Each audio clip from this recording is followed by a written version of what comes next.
Bonjour à tous, les agriculteurs ne lâchent pas dans la région malgré le froid et la neige. Les actions continuent un peu de partout et s'intensifient même comme en Côte d'Or.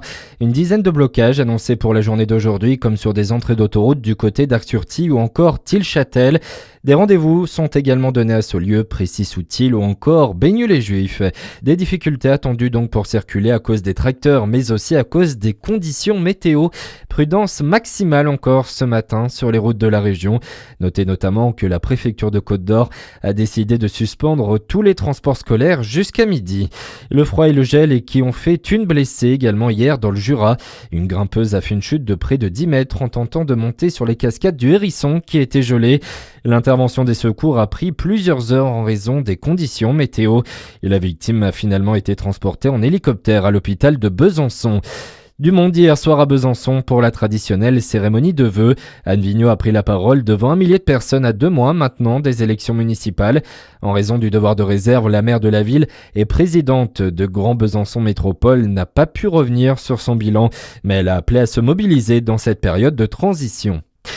Dans le reste de l'actualité, les discussions pour la paix en Ukraine avancent à grands pas. La coalition des volontaires a trouvé des garanties pour Kiev une fois le cessez-le-feu signé.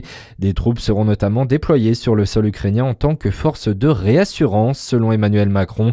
Mais l'Italie a déjà prévenu qu'elle n'enverrait pas de soldats sur place. Il faudra la mobilisation de toute l'Union européenne, d'après le général Jérôme Pellistrandi, rédacteur en chef de la revue Défense nationale. C'est tout le volet soutien qui va être extrêmement important. Certains pays ont peu de capacités militaires disponibles qu'ils peuvent projeter. Garantir ne serait-ce que le transport et le déplacement de forces importantes de l'ouest vers l'est implique l'engagement de tous les pays de l'Union européenne et qui sont aussi membres de l'OTAN.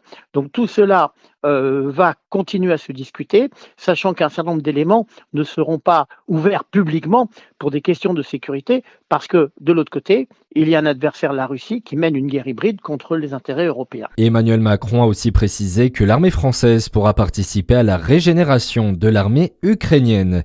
Le projet de loi de finances pour 2026, de retour à l'Assemblée, la Commission examine à partir d'aujourd'hui le fameux budget. L'objectif pour le gouvernement, trouver une issue rapide après les échecs de la fin d'année 2025. Le pic de l'épidémie de grippe semble avoir été atteint dans les derniers jours de 2025. C'est en tout cas l'annonce hier de Santé publique France, l'agence qui prévient qu'il pourrait n'être que provisoire. En effet, la circulation du virus reste soutenue dans le pays et l'activité est élevée dans les hôpitaux. Et puis en handball, pas d'exploit hier soir pour la JDA Dijon. Les joueuses dijonnaises se sont inclinées 43-30 sur le terrain de Metz en championnat, place désormais à la Coupe d'Europe. Allez à suivre votre météo sur Fréquence Plus.